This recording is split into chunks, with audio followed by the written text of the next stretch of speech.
आज माननीय प्रधानमंत्री जी की अध्यक्षता में कैबिनेट कमेटी ऑफ सिक्योरिटी की एक बैठक हुई,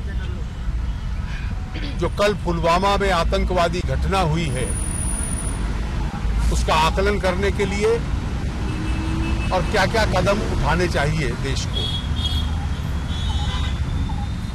एक श्रद्धांजलि प्रस्ताव जो लोग शहीद हुए और जिन्होंने अपने जीवन का सर्वोच्च त्याग किया है इस राष्ट्र के लिए, उन जवानों के प्रति पारित किया गया। 2 मिनट का मौन भी रखा गया और सीआरपीएफ पूरे कदम उठाएगी कि उन शहीदों के शरीर उनके परिवारों तक पहुंचाए जाएं, ताकि पूरा देश उन शहीदों को सम्मानित कर पाए। जो वहां पर घटना हुई और वहां की वास्तविक स्थिति है उसका आकलन भी किया गया। विदेश मंत्रालय जितने भी डिप्लोमेटिक स्टेप्स है कूटनीति से संबंध इसमें संभव, उनको अब आरंभ करेगा। जैसे वो कदम उठाए जाते हैं उसकी जानकारी आप लोगों को विदेश मंत्रालय समय समय पर देता रहेगा। जो मोस्ट फेवर्ड नेशन का दर्जा पाकिस्तान को दिया गया था, उसको वापस लेने का निर्णय आज सरकार ने किया है। वाणिज्य मंत्रालय इसके संबंध में जो सूचना जारी करनी है वो करेगा।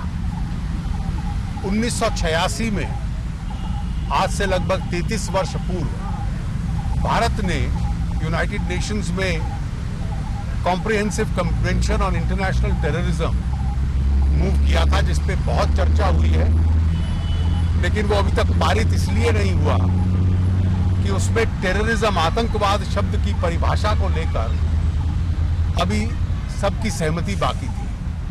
तो अंतर्राष्ट्रीय समाज को, इंटरनेशनल कम्युनिटी को विदेश मंत्रालय और भारत संपर्क करेगा सब प्रमुख देशों को, ताकि उसको तुरंत पारित कर दिया जाए। जहां तक हमारे सुरक्षा दल हैं, वहां पर शांति और अमन बना रहे कश्मीर घाटी में, सुरक्षा के पूरे कदम कि ऐसे कोई और घटना ना हो, वो इसको अपनाएगी और वो कदम लेगी। और इसके साथ साथ जिन लोगों ने ये अपराध किया है आतंकवाद का और जिन्होंने उसको समर्थित किया है, उनको एक बहुत बड़ी कीमत इसकी अदा करनी पड़े। दे हैव टू पे a heavy price, a heavy cost for it. इसके लिए वो पूरे कदम अपने आप उठाएगी। गृह मंत्री श्री राजनाथ सिंह जी आज श्रीनगर जा रहे हैं, वहां पर वो दिन भर बैठकें करेंगे और लौटने के बाद संभवतः कल वो सर्वदलीय बैठक बुलाकर वहां की परिस्थिति का जायजा उन लोगों को देंगे और सभी राजनीतिक दलों के साथ इसकी चर्चा करेंगे, ताकि पूरा राष्ट्र एक आवाज में इस परिस्थिति में रिएक्ट करे।